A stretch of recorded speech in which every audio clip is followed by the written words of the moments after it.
Bonjour tout le monde, j'espère que vous allez bien. On se retrouve après plusieurs mois d'absence. Désolé, j'étais très occupé, je suis en pleine création d'entreprise. On se retrouve avec du lourd, une vidéo politiquement incorrecte. Nous allons décortiquer ensemble l'arnaque de l'afrocentrisme. Tout d'abord, qu'est-ce que l'afrocentrisme? L'afrocentrisme est un paradigme, une vision du monde qui prétend que tout vient d'Afrique noire. Leur plus grande affirmation est de dire que l'Égypte ancienne était noire et que tous les noirs aujourd'hui en Afrique, qu'ils soient de l'Afrique de l'Ouest, l'Afrique de l'Est, l'Afrique centrale, etc., sont tous des descendants de l'Égypte ancienne. Et que la Grèce, l'Occident, a volé ce savoir. Et donc, sans l'Afrique noire, l'Occident ne serait rien. Cette histoire va très loin puisqu'aujourd'hui des Noirs s'habillent comme l'Égypte ancienne, portent des médaillons d'Égypte ancienne et même des noms parfois. Le problème est que face à la science moderne, toutes ces théories ne valent rien.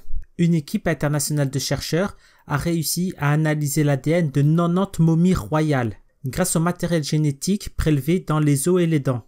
Et le résultat a montré que ces momies étaient très proches génétiquement des pays du Levant, comme le Liban et la Syrie. L'étude scientifique a été publiée dans la revue Nature, le lien se trouve en bas de la vidéo. Et il a même été démontré que l'Égypte actuelle est plus noire que l'Égypte ancienne. Le titre même de l'étude en français est « Les génomes des momies de l'Égypte ancienne supposent une augmentation d'ancêtres subsahariens, c'est-à-dire noirs, durant la période post-romaine, c'est-à-dire lorsque l'Égypte antique a cessé d'exister. » D'ailleurs, pourquoi les subsahariens auraient créé des pyramides en Égypte et pas au Congo ou en Ouganda? Et comment faisaient-ils pour voyager?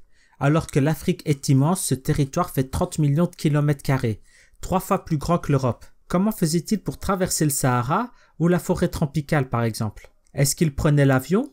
Est-ce qu'ils avaient déjà Internet? Ils s'envoyaient des emails? WhatsApp peut-être? On parle quand même d'il y a plusieurs milliers d'années. Moins 1000, moins 2000, moins 3000 ans avant Jésus-Christ. Certains pensent même que toute l'Afrique était noire, du nord au sud, de l'est à l'ouest, incluant le Maghreb.